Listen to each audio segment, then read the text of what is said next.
Good afternoon, everyone, and welcome to Fridays with Keenan's Cutting Edge, where we discuss all things edge. My name is Jenna Labor, and I will be your host as we explore the dynamic world of Don Keenan's trial philosophy, the cutting edge. Those of you joining us live this afternoon are receiving early bird access to this episode. You have the opportunity to ask questions and interact with our speaker. If you have a question, please type it into the comments section and we will be sure to address it. If you happen to be unable to join us live, episodes are released each week following the live broadcast. So be sure to hit that subscribe button and click the alerts icon to make sure you don't miss an episode. I understand that last week we had a bit of a technical glitch. So for those of you who don't know, I own my own law firm with a friend of mine, Young Ji Hong. Check out the episode I did with her on finding your voice. But since I am a real practicing lawyer, in addition to doing these podcasts, sometimes my day job conflicts. The last week was one of those times.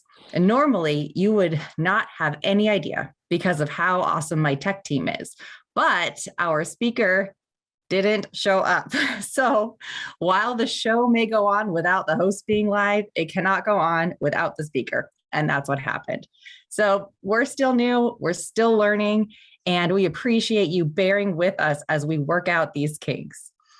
So I hope everyone had a wonderful Thanksgiving. I sure did. In fact, I'm still at my parents' house. You can see my background's a little bit different today. And in fact, I think we had some overview from my dad watching the podcast. So this is just so exciting and really super live today. So I hope everyone had a wonderful holiday. And today we have David Marcarian, who is with us to share about something he developed that is a personal injury lawyer's dream and an insurance company's nightmare, a tool that objectively measures soft tissue complaints. Now, MyoVision has been around for quite some time, but I know I haven't heard a whole lot about it, and maybe you haven't either. David is from my own home state of Washington and is currently in Las Vegas. We will put a link to his website as well as his contact information in the description below so that you guys are able to contact him with any questions after this episode. But don't forget, you can ask questions during the episode as well. Now, Papa Don utilized this groundbreaking technology in his own case against Hilton hotels, and I am thrilled to learn more about it and see how I can use it in my own cases. So David, tell us about MyoVision. No, you can't make me. No, just kidding. So first of all, welcome everyone. And Papa Don, I miss you. I enjoyed our time together so much. You're such a great guy. I wanted to tell you how much I appreciate that. So I'm going to do the little share screen thing and let's get started. So you're waving in the air. Okay. So what I'm talking about here, yes, MyoVision has been around for a long time. And the reason that you don't know about it is essentially insurers have done a phenomenal job marketing that there is no validity to this. And that was erased in Florida. It was major Supreme Court when I was in the state of Florida, which I'll go over. But the concept here is, and it's been so difficult for people to understand, and is that it's time right now for a paradigm shift in evaluation of spinal health and specifically soft tissue injury. And what the DynaROM, MyoVision DynaROM does differently is you'll see, and it makes so much sense, but it's been confusing. So I'll go over my background a little bit.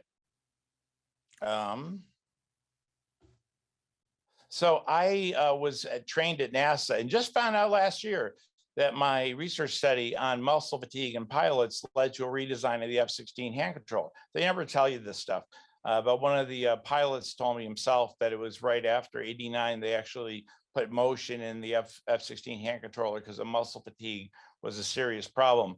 And when I was 26, everyone laughed at me saying, yeah, right, you're going to win this, on late night TV, you win this grant, blah, blah, blah. They give out 2 of them a year. At the time, I actually won when I was at NASA. I wrote a I was at IBM's Human Factors Visual Performance Lab at the time, and I wrote a grant proposal, and the NIH funded it. It was actually $500,000. My part was $450,000, and that was to design and build this. And so that grant was a really big deal. I have patents on all this stuff. I lecture all over the place. I teach now. The medical school, University of Buffalo Med School, has integrated this into every single case now, and you'll see why.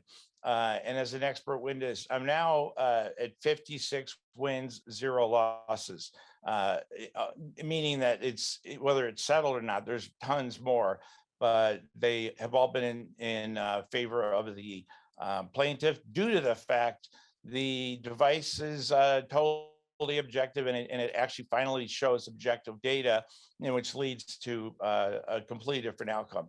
And you'll see one of the cases that was beyond ridiculous. This really made it a big deal in Washington.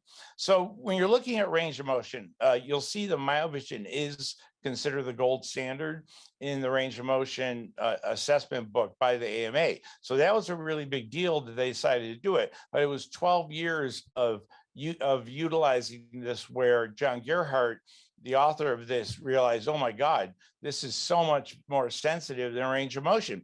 And the lawyers do not realize when they order MRIs and they order all these tests and they do range of motion, that and insurers are laughing. They're handing this data that proves there's nothing wrong with the patient. And the reason with range of motion is that you'll take, as an example, a yoga instructor. Is their range of motion going to be really excessive to begin?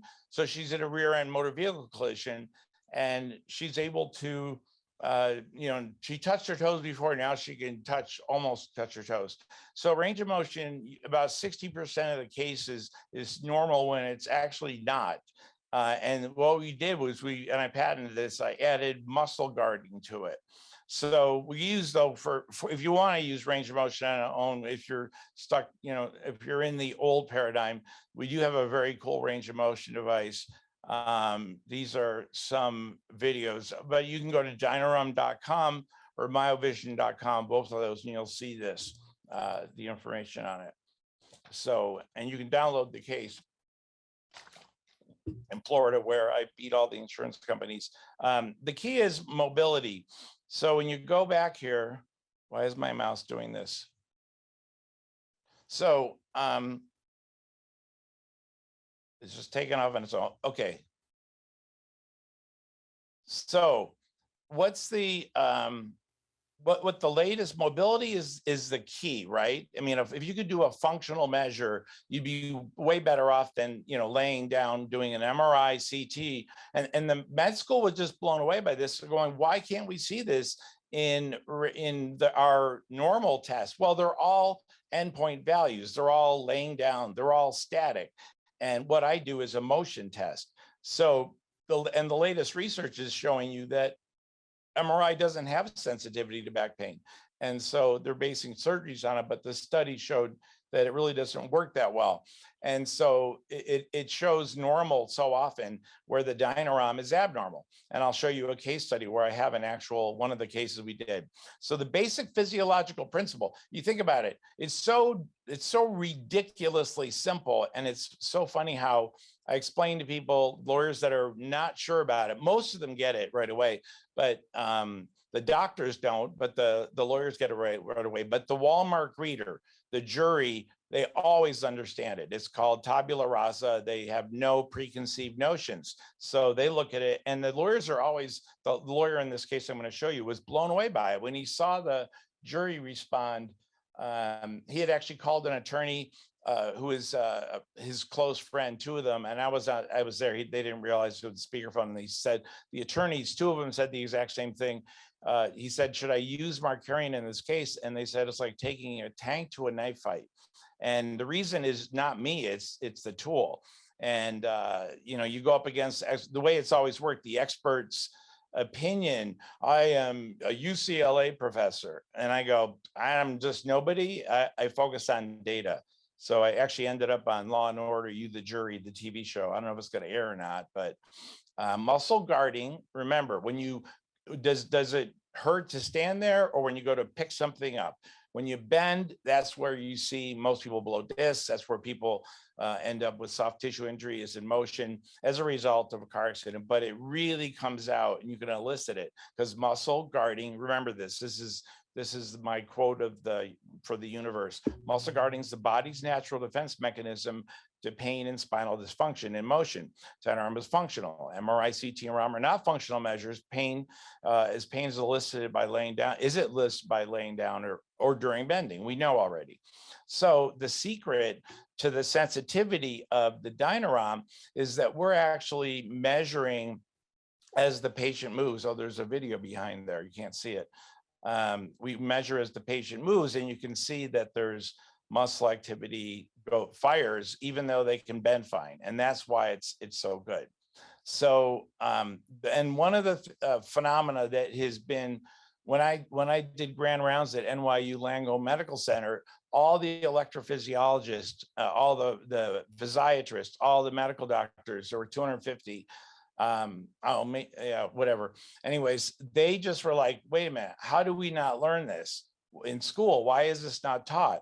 And again, the insurers make you focus on other things, the classes do, but this has been around since the beginning of time. It was established in 1958, and there's been so many research, at least 50 research studies on it. What it does, when you go to bend and flexion, muscles, what happens is that as you're in flexion, you go past around 35, 40 degrees when you're in flexion, and I'll show Papa Don's test, muscles go into relaxation. And what happens is that in a normal individual, the ligaments and connective tissue take over at about 40 degrees, and you're hanging off those ligaments. The muscles don't get involved. And as you know, ligaments yell to muscles for help when they need it. Hey, this hurts, or I'm not strong enough to do the job. Jump in, please help us. So this flex vision, if you look at the right graph here, what you're seeing, I can explain the test here. The bottom of the graph, what I did was, and this has been huge also, I'm graphing range of motion. So we can see ratcheting, et cetera, in range of motion. This is a normal, you can see there's no ratcheting, but we can see the quality of motion, which is becoming a thing now. Since I did this, you can still get the endpoint range of motion. So your traditional side is met. And you can see at the top, we're seeing the person standing, bending forward. The left line is blue, the right line is red. And as they bend into flexion, muscles shut off. This, of course, over on the right here, the muscles fire to bring you back up to neutral very naturally, normally. So this is normal. It's a class 2 diagnostic device. Patented. It says specifically in the patent for evaluating soft tissue injury, which I was shocked by. And that patent's, I think 3 years ago, they patented it.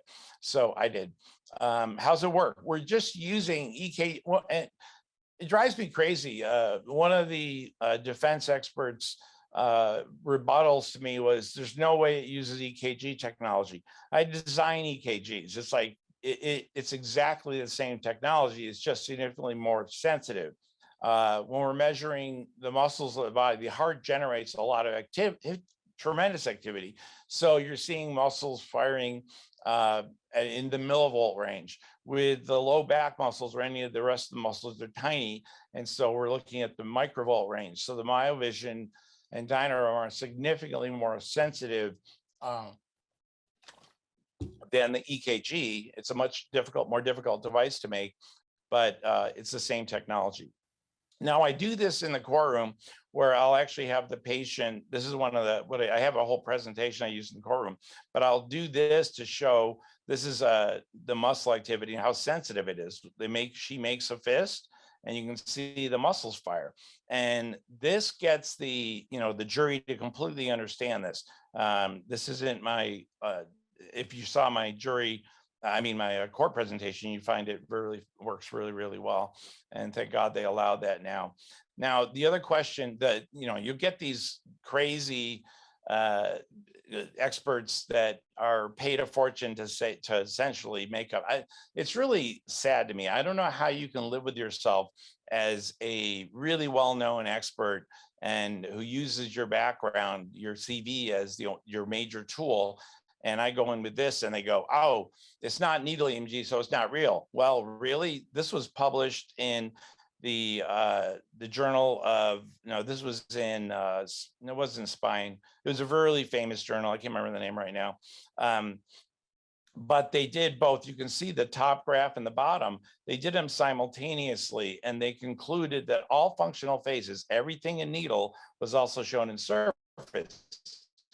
But as you know, needle EMG hurts like crazy, and you can't really do it in motion because the reproducibility is terrible. It's like 0.2 versus 0.96 or 0.98 with the surface EMG. So the bottom graph, you can see normals. This was the normals in the study. This is the abnormals. They both had the same thing in needle and surface EMG. So that thing that everyone will tell you, oh, surface EMG is junk science.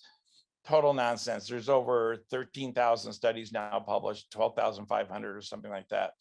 Now, John Gerhardt explained why he put it in the book. I now recognize this DynaROM as being more sensitive to actual injury by assessing patient effort and documenting muscle guarding. So again, that's the key, and that's what makes it so much better. And again, this is the graph, just so we already covered this. The range of motion, we're doing 3 measures in a row with 2 warm-ups. And then again, the left side up on the top graph is your left lumbar. The right and the red line is the right lumbar. Now this can be done on the cervical spine. It can be done anywhere, actually. You'll see it can be used on anything. So, and the range of motion is the bottom graph down here. So very simple to understand. So what you see here is as the patient moves, there's a video behind here, I think. Whoops. Anyways, as the patient moves, I did this just in case the internet connection was bad, but you can see as the patient moves, we're doing range of motion. So this takes no longer than doing a range of motion test. It's just got electrodes attached. You can see the EKG electrodes are attached here, and they're doing range of motion measures simultaneously with muscle activity. And so this is a very simple test, and you're already trained in it. And it's funny how people go, oh, it should take so much longer. Really? You're going through all the range of motion exactly the way you would do it, and you just have electrodes attached riding along. So it actually takes the same time as range of motion. The only additional thing is the 1 minute that I've been timed on video, 3 minutes, 50 seconds doing a full test, I believe, or maybe it was 6 minutes, 50. I don't remember. I'm bad at details when I'm not in court. And all the ranges of motion are done. We end up, as you can see, we end up with these graphs. We put this is what we use in court, by the way, the ideal on the left side, and our model obviously was normal, and you can see her normal test on the right. So, and that showing the ideal, I break it into one of those segments. I don't show all 3 because it's confusing. One next to one, I chop this so it's only one piece shown compared to a normal. And this is what, and the reason that, again, the University of Buffalo put this in and made me a clinical instructor was they were using it, seeing how great it was. They could not understand how it works. So they had me now. I teach, all the students have to go through my class in the radiology department. So we published now 17 NIH case studies. And again, they use the DynaROM on every case study. And so here's the patent, blah, blah, blah, soft tissue injury diagnosis. This can be valuable when you're in the courtroom establishing not only admissibility, but the validity of the tool. The getting a patent was 9 years. So again, class 2. So this is the reason that you choose. Let me actually move this out of the way and you can see this. Hold on a second. Let me go right here and hold on. Let me just get this out of the way. And so you can actually see this. I'm going to, bring this up and this out of the way, and you'll see the video in the background. So, All right, let me go back to from current slide and share again. So we go back to share and this slide.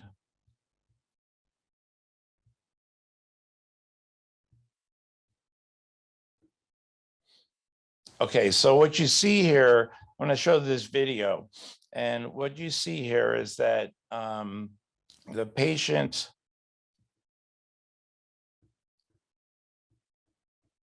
Okay, so here you can see we're doing regular range of motion here. We're graphing it. You can see they bend forward, phenomenal range of motion. So what happened, the defense said, well, her range of motion is normal, end of story. No, we decided to do DynaROM where we attach electrodes. And when you see her bend into flexion, you see she has significant muscle guarding on the right side here, even though her range of motion was completely normal. And this led to a settlement of something like 240,000 from zero. I mean, they were offering zero.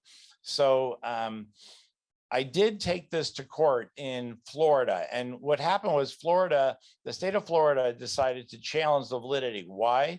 Because they knew if we had a tool for soft tissue injury, that they would have to pay out on those cases. And attorneys love it because they get to know the value of their case up front. But the state of Florida said it's not approved. So they took it off the list of approved diagnostic devices. One of the, somebody, a chiropractor, actually filed a petition and asked everyone in the country, there's only like 5 experts on this, but everyone in the country to testify. Nobody would testify except for myself. So it's me and one attorney against the state of Florida. They were joined by all the insurance companies led by State Farm. I got a call prior to the case from my firm saying State Farm's firm just bought us, so I can't represent you. They spent approximately 4.3 million on this, but there's 75 attorneys in the room, and you can imagine how intimidating that would be, but it was just fun for me. I had a blast.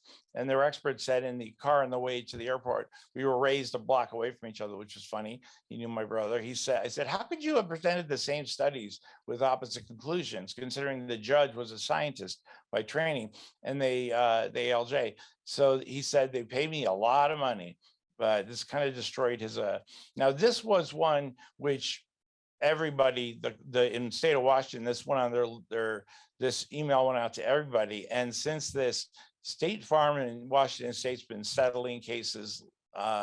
They just settled a case now. They don't want to go into court again because of this loss. So the attorney for this case for the plaintiff said that, and by the way, I've used this to show lack of injury. So State Farm won a case because of my data showing that this guy was faking his injury just because he was addicted to drugs, to opiates. But and the device is not affected by opiates at all. But what happened here, the attorney for the plaintiff told me 70 grand, 50 grand is what I'm guessing the jury's going to come back with. And this is a state with no punitive damages. So this is actual damages. And they came back, this would have been probably 4 million in California, came back with a $958,000 jury award, which was not challenged. And the offer was not 20K, it was 10K. That's 20K was where our side started. So there is a CPT code for billing it, just in case those in the PT world, that's what we're doing right now. The PTs are actually really getting into this. I was really shocked to see all the literature published by PTs saying range of motion is stupid without the muscle activity. And that's pretty much what I see. Now here we have a great MVA where their MRI is technically really normal. There's, a couple little things in it, but nothing that can explain her pain. And I think it was a woman. I don't remember. I don't know. Well, anyways, this was the DynaROM. So what you see, the important thing to remember here is that in flexion, in full flexion, you can see a little guy here. This is what the jury sees minus the rest of this. The guy in full flexion, his range of motion is limited. It's 30 degrees. So supported with it, though, is the fact that when he's in full flexion, these readings don't shut off. So this demonstrates that this person's pain is real. Now, this is a chronic. I can tell the difference between chronic and acute based on this. This would go up here versus where it is, but that's just not relevant. It aids pain med docs too. And the reason is that, when they pull people off opiates, everyone's always upset. I hate you, you hate me for doing this. You're taking away my drugs. Well, what it does for the doc is it's like, well, let's use the objective data, and the machine gets blamed instead. And they both, but the patient will work with the doctor together. They actually brings them together. So, and it gives the doc a reason to take them off opiates. It also demonstrates if they need to be on opiates, it protects their license from the DEA because they've got objective data. So, when we show this way, we're able to show there's a mechanical source of back pain and get manual therapies to treat it. That's what this leads to in every case. We also do a motion test for function for everything. This is a ballerina, and you can see that what she does is going to the right. If you look at this screen here, this is her going to the right in this area right here. This is her going to the left. And going to the left, she overutilizes the muscles the right side, underutilizes the left. And the Dr. Grierson, who's in the background somewhere, was like, the machine stays. He goes, I've been trying to figure this out forever. That was my intuition. Now he proved it. So the range of motion, though, is so much better than standard range of motion device because I designed it like the current mechanical one. I designed it to sort of match it, very ergonomic, but because it has feet, you can move them and measure things like fingers. You measure anything you want with it. Nellis Air Force Base is doing a study of 60 drone pilots right now. I don't know if it's classified or not. Anyways, they're able to measure wrists and everything. They were shocked at how easy this was to do. And the graphs are extremely easy to understand. We also show the graphs themselves. The byproduct of this, of using the tool, there's another byproduct, which is the big deal. One of the attorneys, Benedetti, when I did this test, she's like, every test was normal. And these were some really good docs that were saying, hey, I just can't find anything. This guy is claiming he's in pain. And his test was the one here on the right. And you can see that he had great range of motion. Actually, his was higher, 70 something. This is a different test, but it looks the same. See how the muscles are firing like crazy? That's muscle guarding. This is a lack of flexion relaxation. I said, but what she's like, you solved the problem. We're going to win this case. And I said, I want you to see something else. It's crucial to this because every one of these patients, every one of your clients feels like an imposter when they have this back pain because no one believes them. This guy, when we went into that, I go, watch his response, watch his shoulders, watch what he does. And this happens in 8 out of 10 cases. When I showed him this, he said first of all, his shoulders dropped. He started crying and he said, can I show this to my wife? And so the attorney was like, oh, wow, that's great. Because, it does reduce the stress on them as well. So cardiologist, this is the analogy one of the MDs I know made was that the cardiologist, you go into the ER with chest pain, you immediately get an EKG. When you have spine pain, you should be getting a DynaROM. So that's what this does. I also wanted to show you Papa Don's case. So can you see this? Yeah, the blue. So in this case, let me see here. Let me go here.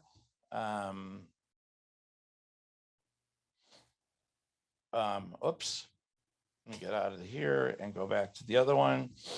Yeah, there we go. Let's take a second. And as this is like a 5-second thing, I'm going to show you how Papa Don's test turned out.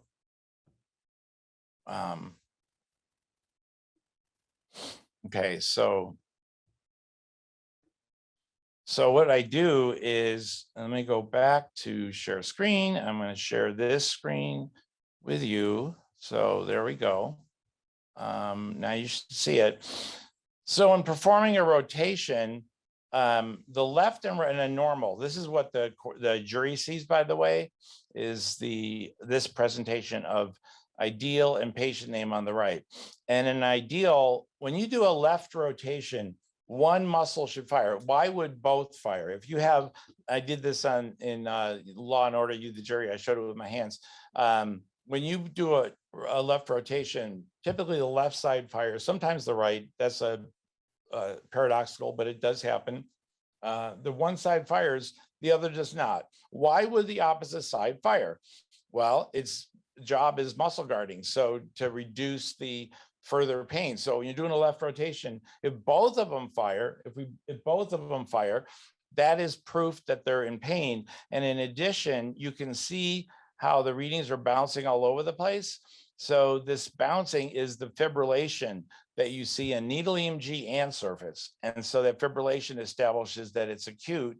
And we were able to utilize this. I did a presentation. And so I use these graphics where I demonstrate what should happen. Muscles should relax in flexion, and then go into showing the ideal next to the patient. This was the test that we did. And you can see that his muscles are in full fire, they're firing fully and also at a high amplitude throughout the whole motion. And there's a lot of jitter in the signal, which is that fibrillation. So, and by the way, you need to know this, every case I've ever seen, and one of them in Arizona, sadly, I said, put me on the witness list because I know they're going to pull something, and you have to be prepared for it. Well, I have a document now, which you're all welcome to, and it literally is preparing for deposition. It has links to every single paper that I pull out and show, but they referenced this clinical utility paper. And in one of the Fry challenges in Washington, there were 6, they dropped every one of them. They said, well, the clinical utility paper said there's no validity to it. I hammered on this group, I can't remember their name, the American Academy of Electrodiagnostic Medicine. So they changed names. And I got this, luckily, thank God. It was retired. This paper doesn't exist, but lawyers are getting it all the time and using it. And I pleaded with the attorney, please use this if we go to court. This one settled, I think, for $220. It was a $0 case, all because of this. And they always say the ACA has a position paper. I wrote them one email and they pulled the position paper off. It says under review. So they're coming out with a positive. The other one is they reference old books. Croft does, the Croft guidelines. Croft does, he borrowed it. He's like, I want to see this for myself. He was saying there was no validity to it in his 2005 or 4 book. 2009, he published. So clearly we can see with the DynaROM now, we can see the difference between normal and abnormal necks. So again, it's, these resources. But if you send me an email, I'll send you back this, and it's really great because it's literally every single question. I went through all my depositions, every question that you're going to get and see, and it prepares both the expert, the doctors and the attorneys for this. And attorneys, all I get from feedback is that they love it. So this is how you reach me. So Jenna Labour, but with the French name, but is actually English. Yeah. So I need you to explain that to the court. Please explain to the jury how it is you have what appears to be a French name, but it's actually English. So do we have any questions? I think I covered everything. Did I cover everything? I think you did. I'm going to go back and ask you a couple of questions just for clarification purposes. But we don't yet have anything from the audience, which is not atypical. Sometimes people are just kind of absorbing what's going on. Other people, it's the day after Thanksgiving. So who knows, they may watch it after as a recorded episode and then send you an email, which I hope people do, because this is really interesting.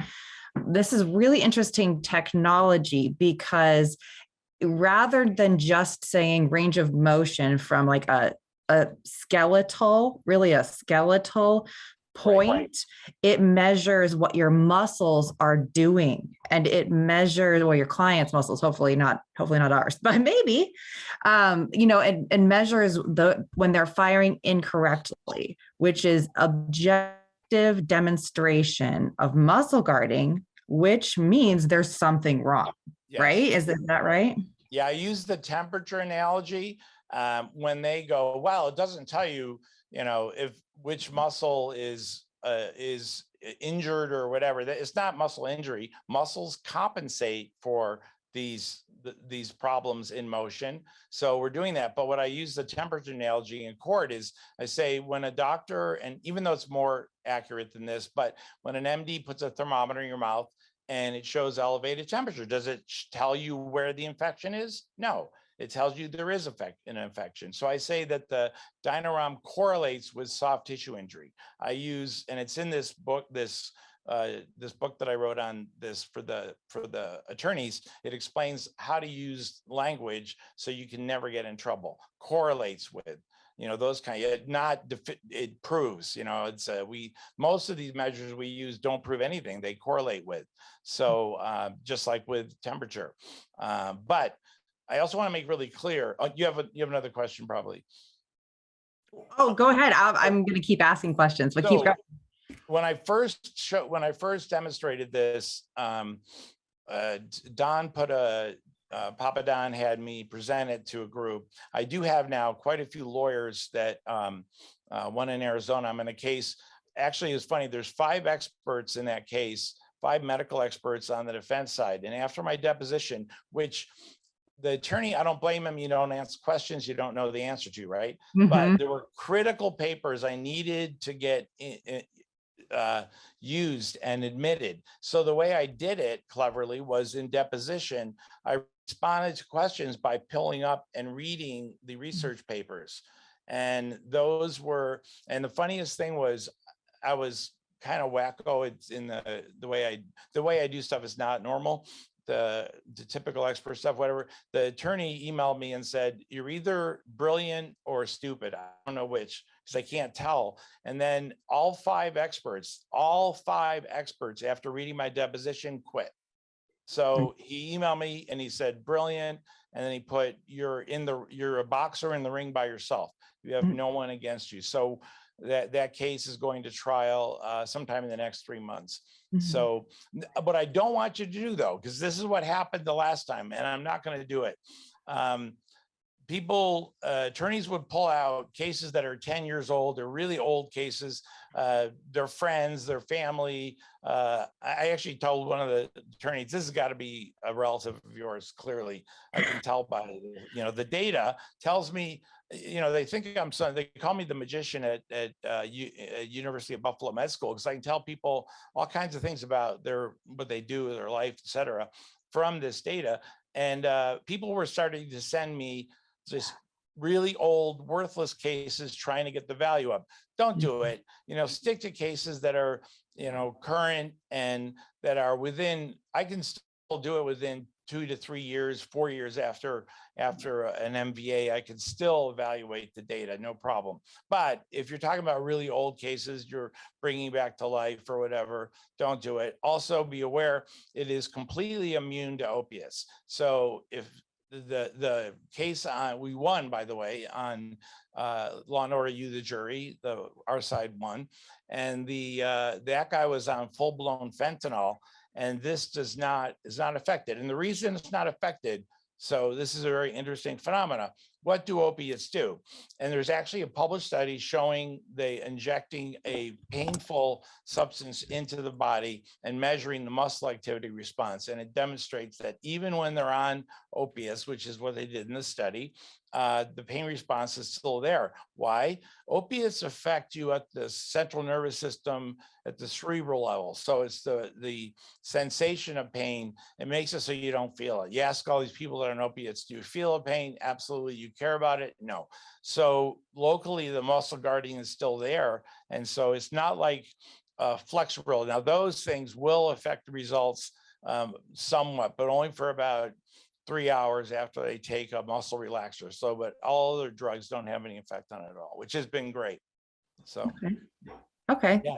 that's really, really good to know. So then how, I guess my question is, what do we use this for? Aside from showing that there's objective muscle guarding, I mean, does the provider use it in diagnosis and treatment? Do we use it to advance getting our clients help for the pain that they have been experiencing, but nobody believes? What do we use it for? Precisely that. It's being used to track progress. Is being used. I actually have some slides up here showing in workers' comp, they're more and more adopting this now. In Washington State, they actually now always ask for this test, and it's slowly working its way into that. And what happens is that it helps, you know, figure out who to go to. And a brilliant doctor who's the head of the functional medicine at Cleveland Clinic Hospital said it best. He goes, we're going to do the DynaROM on every patient that comes in. And if they have a normal response, we're going to send them to a psychologist or a neurologist to see if there's a nerve pain. And if they have an abnormal test, they go to the chiropractor or PT for biomechanical traction and mobility. So treatments were based on that. So yes, it does help you pick out who to send to. The VA used it also to pick out who needed ablations. So they do the way they do it now. I mean, this is so insane. It's 2021. They inject into the patient something to block the pain into the nerve and say, rate your pain before and after. And they rate it and they go, it's like 10, and it drops to 4. So then they do an ablation. So we did 10 patients at the VA with this versus and the patient has a definite financial goal in mind. They get their disability goes up if they have an ablation. So it turned out that, and it matched the doc's intuition, but it turned out that 10 out of 10 of the patients claimed their pain dropped significantly. On this device, it was actually 6 out of 10. So there were 4 people that were faking. So it shows you both injury and lack of injury. This one patient that was great, she's actually on the DynaROM site, it was used to show that she actually was better at 9 months. So it tells the truth. And everybody, what really drives me nuts is, and you know this, that people have this image of PI attorneys being, you know, themselves unscrupulous or whatever. There's all kinds of words used. And the truth is, I know like at least 400 PI attorneys, and they all want the truth. There's nobody I haven't run into one PI attorney that was in any way unscrupulous, and they all wanted to know the truth, and it helped them focus. And like in Washington, the attorneys there that use this, they go to court with it because they know that they're going to settle. And State Farm now, it just had the highest settlement out of court because their last case, they actually tried it again. We went to court, and their expert, I just ran circles around him when he was amazing. He was trained. He was absolutely fantastic, but he made false claims. The day after, when I got to rebut him, I was up all night. There were like 10 attorneys there. I'm like, what are these guys doing here? And they said they were there to watch the crucifixion of, I'm not going to use the name of the expert, but they never used the expert again. But the crucial thing here was this was after the $900-something thousand case. They could not find a single medical doctor to actually testify on behalf of the defendant, State Farm. It was a chiropractor, and he did a great job, but I ripped into him so bad. I went through 12 of his complete 100%, I'm going to say lies, not untruths, lies. And we won that. But it would have been a lot higher if the plaintiff wasn't so, they did some stuff that I thought was really inappropriate. It said, we're religious, so therefore you should pay us more money. And it was not a good idea. It might work in some venues, you never know, but somewhere it will not. Maybe, but not there. It just was, Yeah. It was, I texted the attorney when I heard that on the way out the door. I said, your client just lost the case for you. So, but they didn't. We actually did settle it. But State Farm, the next case they had settled for the highest record amount in a soft tissue case in Washington State, because they did not want to go through the embarrassment of having the same thing happen again. So that's about all. And so, yeah, you can take with your attorneys have been fun. A group here, the biggest law firm here in Nevada, they had me test one of the guys who could barely walk. Oh, he's in so much pain. He was an attorney and he was really hurting.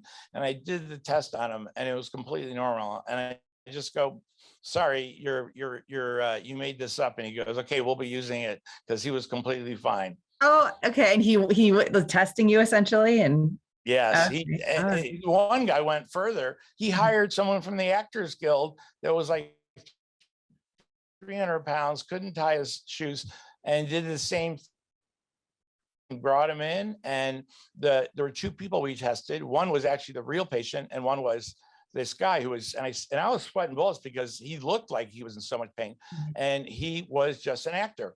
And I said, look, he's normal. She has got a completely, and she looked completely normal because the range of motion was so good, and she was in such great shape, which is one of the things that happens. You got a patient. This is where it can be really, patient's in great shape, looks really great. This is amazing how it can help that. You can see the woman that's on the DynaROM site that, you know, she was perceived by everybody as being normal because she looked normal and she had a very high pain tolerance. Is there any? So it helps with all of these soft tissue cases. So.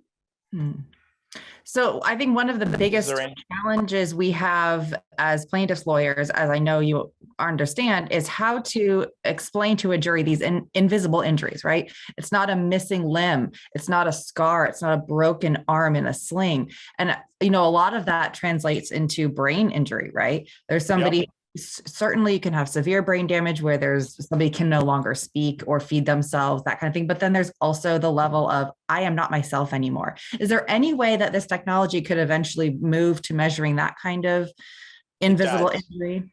That's what we do. It's called, I mean, essentially, some of the people have said this is demonstrating or selling the invisible. I mean, this presents the invisible. And that case with the 900 something thousand, that was a person who we extrapolated out how this is going to affect his life. He could only work like maybe 10 hours a week.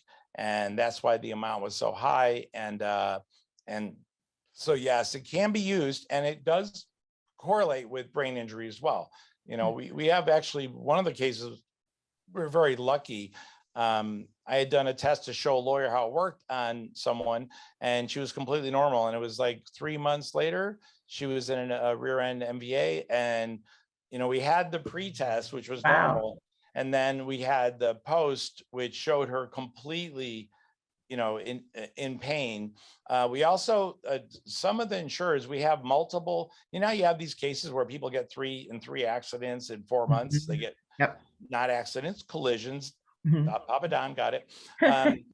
They apportioned the payment based on this test, because you could see the result of the type of impact. A side impact has a different result muscularly than a rear end.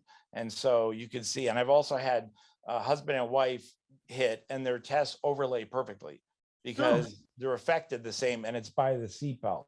They get twisted and they're affected the same way. I even said they had their heads turned to the left, and that was in the notes. They had done that. You could see it, that it's that accurate. So, but yes, it does correlate with brain injury. It does show quality of life. And that's one of the things that I brought up independent. And this in Don's case, I actually said one of the problems he'd have, I'm not going to tell you, but one of the problems he'd have, it wasn't what you're thinking, but, and it was exactly what he had put in his notes. Now, one of the secrets to what I do with this, now we have the service where the doctor or someone, whoever, a PT does the test. And if they're not comfortable interpreting it, just right click, send it HIPAA compliant. We do the interpretation with the doctor, an MD or a DC.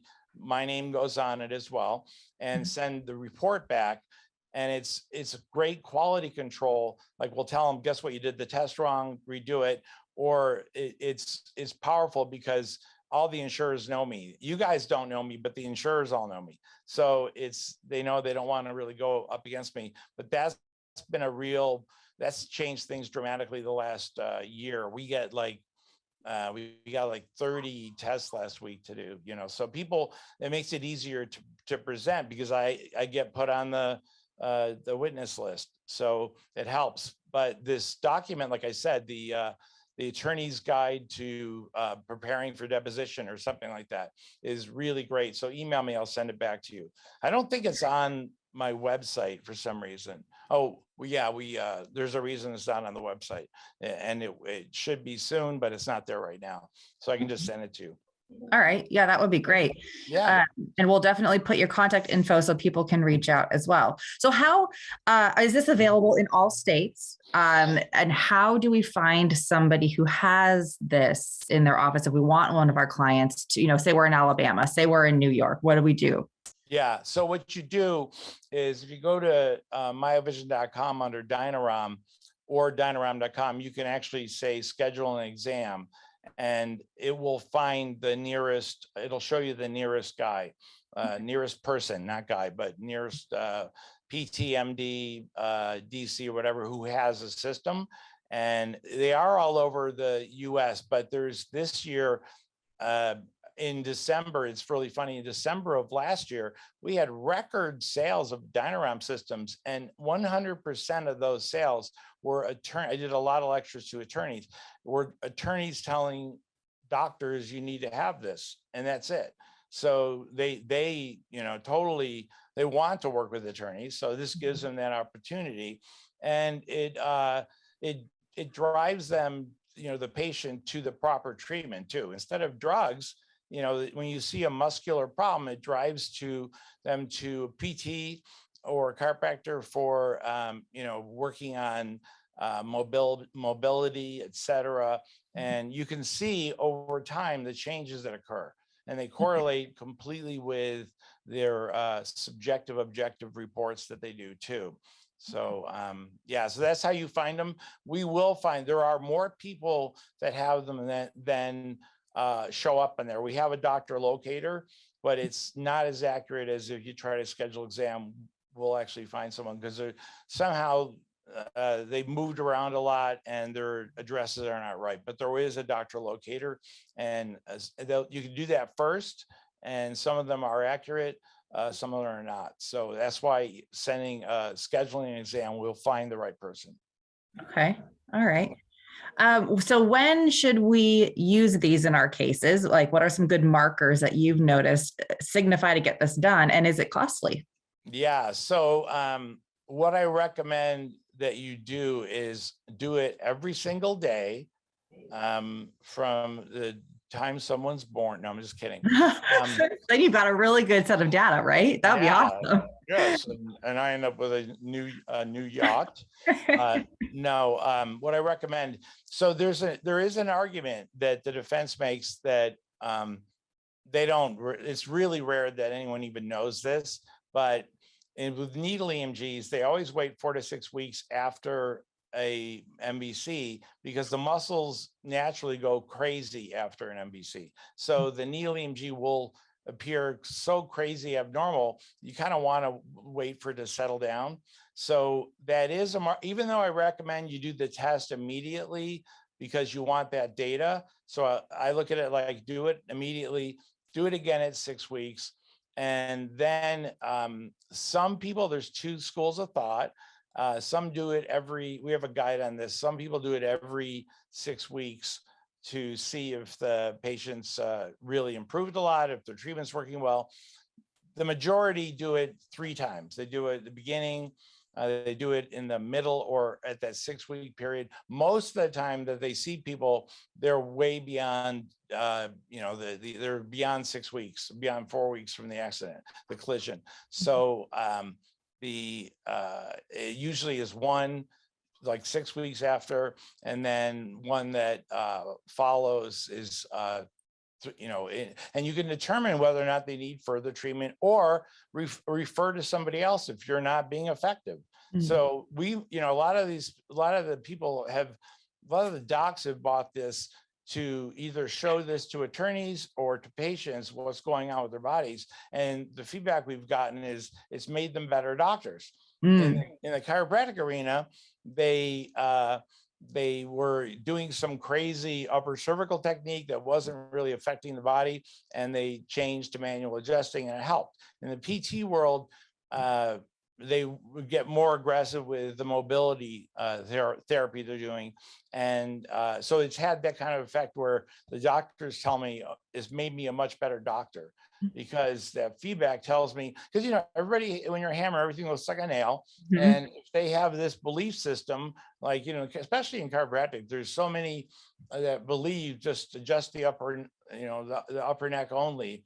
And it is wonderful for some people, but it's not. The key is that when I was at NASA, we always said the individual differences are the norm. So that's the key, is everyone is different. This helps to establish what their norm is, helps to establish, what to do with them. And there is never the same treatment for all patients. And most people do this exact same thing on everybody. And the other thing is that in the PT world, there are a lot of them are doctors that they don't realize, or they haven't realized in the past, that they don't need a referral from an MD. And so what this has done for the PTs, and I could show you all this literature published by them, it's really been surprising. But what it does is that if you can show objective data, they're given 12 visits. This typically 12 visits, boom, you're done. Well, if you show objective data to the insurer, and they in Hawaii, they require range of motion. And I'll bring up New York. New York's the only exception to this case. But when they do this and you still show injury, you can get another 12 visits. So you can establish that and show the insurer, whether you get paid for this or not, which you do, and payment's been going up. It's like people are billing $500 a test, they're paying $120 for our interpretation, and still, doing really well. And they have the power of having an interpretation done and reviewed by an expert on it. But New York is the only state where nothing can be done. They literally have eliminated everything but, I think, one evaluation for the personal injury arena. But every other state in the US, we've used it in most states. We've established admissibility. The Florida case, the judge's decision, which is normally 5 pages long, was 47 pages. And reading that, it gives you all the arguments you need, but that decision's used to establish admissibility if that's an issue. It has not been in at least 10 years now. It has not been, admissibility has not been an issue at all. So the device is well accepted because of all the studies published. Okay. And so is the test paid for either through, so let's say in the personal injury context, it might be personal injury protection, it might be health insurance, and also in the non-personal injury, just for patients, is it something that can be billed to insurance, or is it more forensic? No, it's actually billed for insurance, and it's used both ways. I see the regular insurance paying for it, about 25% of the time. I see attorneys paying for it up front for the first exam, just because they want to get the data. I see the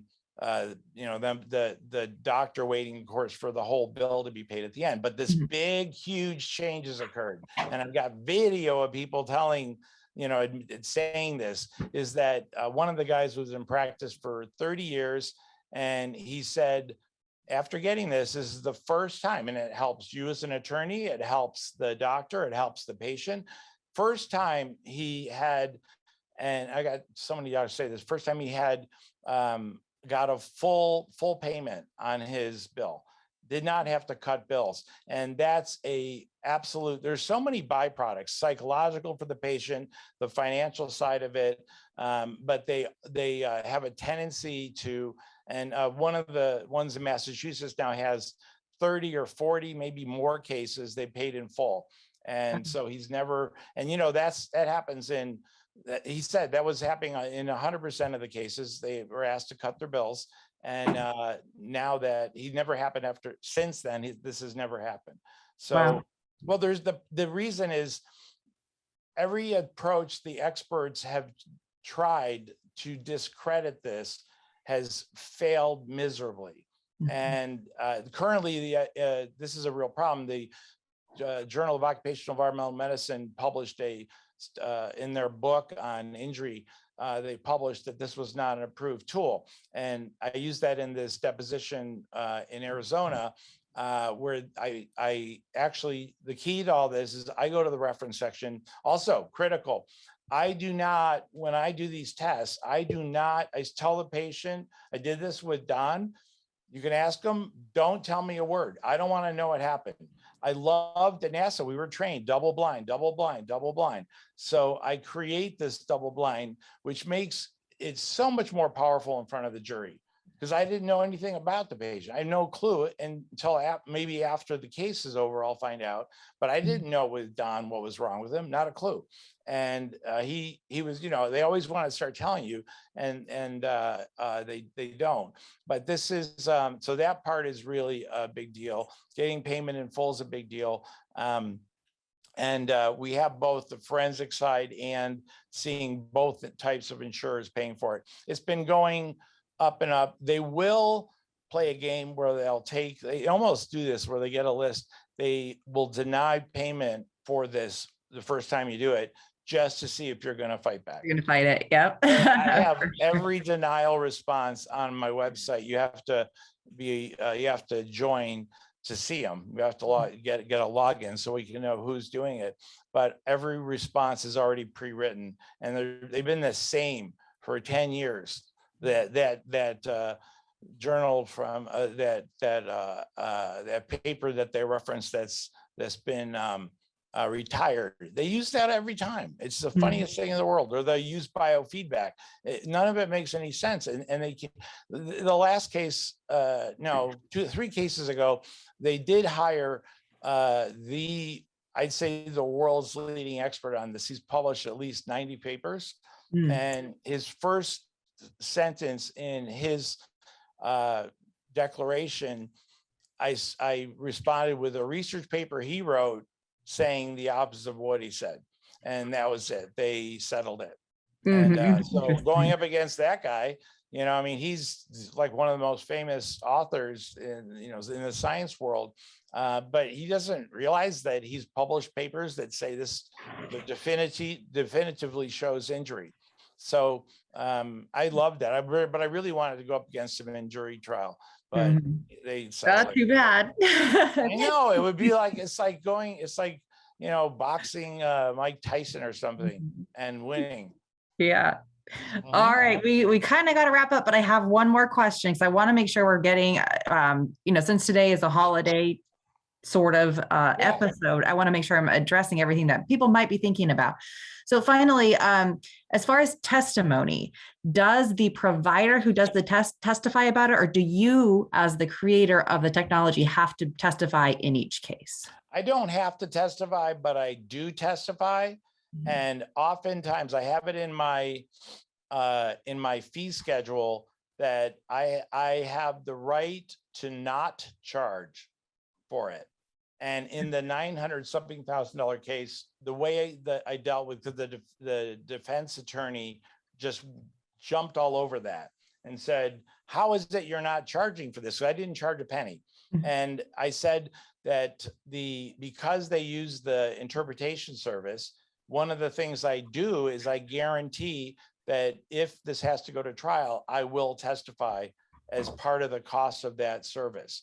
And so that's how that worked. And it was like, that's been, the attorneys going, how are we you got to charge. I've had a lot of attorneys pay me afterwards just because they wanted to. I got an email from Mike Maxwell saying, Mike. Mike, yeah. He was great. He sent me an email because this patient literally had no experts on her side. None. I was the only one that did anything. She was the worst, so non-compliant. And again, this helps with compliance as well. because, they want to like change the results, but she was not compliant, didn't go to anybody. And he wrote me, he's like, you just killed it. And our $200,000, jury award would have been zero, because she had no one. And so from what I know, and so Mike goes, I'm going to send you money anyway. So that was sweet of him. yeah, he's just the greatest guy. You know him, huh? Really great. Yeah. Oh, yeah. We talk with him quite a bit. And anybody in the Washington area who has questions, we've been talking to him quite a bit on medical malpractice lately. But he also spoke. He was the co-chair with my partner Young G on the brain injury seminar that we did out here. So he's an edge person as well. Been to many of the colleges. So anybody I didn't know that. That's great. So yeah, he's the most fun to work with because he's so adaptable, as you know, like it's fun he's completely disorganized, but like the way I met him was, this is interesting to show how brilliant he is. They did have a deposition where the guy who was the expert was a chiropractor, and he was clueless about this. And I said to him, you need to have me do this. He goes, I understand the whole thing. Well, he didn't understand it at all. He was making mistakes. I took out the brochure. I wasn't allowed to talk. And I showed Mike the key points. I underlined the key points. Mike instantly understood this and asked the question. So the guy had no choice but to answer with what we needed. And that changed everything. That was how we met. And I go, how did you do that? He goes, I'm a genius. Yeah, he's good. And he learned from Don, just like the rest of us. And, we all owe so much to Papa Don just for the way to think. Honestly, law school teaches you to think in one way. And then Don Keenan helps to fix that by using a lot of yeah, I need to go through his course myself. It's like, and I was so impressed with him. I actually, when he had his injury, I said, I want to fly down and do test myself. So, and it's not easy to get to where he lives in Florida. I know. They don't even have taxi services out there. It was a struggle. It's so funny because it's like Happy Town. I didn't know that it was the town they filmed the Truman Show. But I'm like, what is going on? Like Happy Bank, happy everything. It was just, so unusual. It's a microcosm there. But I wanted to do the test myself. And it's truly amazing. It's like people may have an image of Don, because of his success being pretentious or whatever. My God, he was the most down-to-earth person I think I've ever met. And he actually, with my test results, he actually teared up when he saw him as well, because it was, it really was like, wow, finally something that will help. And what I did for him, by the way, and I can do this for any attorney, I prepared a recorded video demonstration of their case. And the mediator looked at the video. It was about 15 minutes long, and wrote through he couldn't write me directly, but he wrote through the attorney who's part of your group. It's so great to see plaintiffs finally having objective data, because it made it very easy for me. It's crucial. It's so hard to say I have pain and have somebody really, because guess what? Like you said, your testing can show when it's not real pain. And it's not like people go around making things up. It's just that sometimes, and I shouldn't say not real pain either, but it's like sometimes it might be coming from something else. So, all right. Now that's another thing we do is we tease out the psychological. We've got so many psych cases. Mike had one that was so great. Completely normal. These two twins that were she was completely normal. And it was like, he went to the brain injury area, but the reality is she's like, oh my God, for her sake, she's like, oh my God, I'm trying to meet Mike's requirements for me to be an injured patient when I actually feel fine. And I didn't know. It's like, I was hurting in the beginning, but I'm not now. So it's been a reality check for the patient as well. So it does provide that. And that's been extremely cool. And now the other part was this woman that I tested, that she was completely abnormal. In the beginning, at 9 months, she was completely normal. The doctor was afraid of her. So I actually talked to her directly, and I sat down with her and I showed her the test results. And she was just like, for being this tiny little creature, she was such a beast. And man, she would just like scream at him, I want treatment. And I showed her the test next to normal. She was completely normal. I said, so what's really going on? And she said, I don't want to go back to work. I mean, that reality check stuff is very valuable. And I told the doctor that I said, you're going to see 3 months from now, she's going to call you saying, thank you for that test because I got a new job. And it was almost 3 months to the day that she called. Wow. And she's like, I changed jobs. And because are people happy sitting around at home doing nothing, looking injured? No. You know, wondering if there's a guy in a van videotaping them playing something, you know, so this is valuable for that as well, getting them, you know, to realize they're fine now. So it doesn't happen very often though. It's usually pretty permanent, the stuff that I see. So yeah. Anyways, okay. Awesome. Thank you so much for being with us, David. And let's see. And thanks all of you guys who joined us this week. I know that we may be seeing a lot of people watching this after the recording. Please email David, email us if you need additional information. But if you liked today's episode, please click that thumbs up and don't forget to subscribe and sign up for alerts so you don't miss the next one. The podcast is about delivering what you want to hear. So don't be shy about sharing topic ideas with us. As Papa Don always says, if you want to know more about it, chances are someone else does too. Next week, we will be hearing from a very special guest, my mom, Lil Labor. Lil has been an occupational therapist for several decades and developed a specialty in vestibular therapy. Those of you with clients who have been in car crashes, slip or trip and falls, or who have brain injuries, you're not going to want to miss this one. I'll share more next week about why Papa Don insisted that my mom speak with you all on this topic, but it's going to be super informative and super helpful to your practice. Have a wonderful weekend, and I'll see you next time.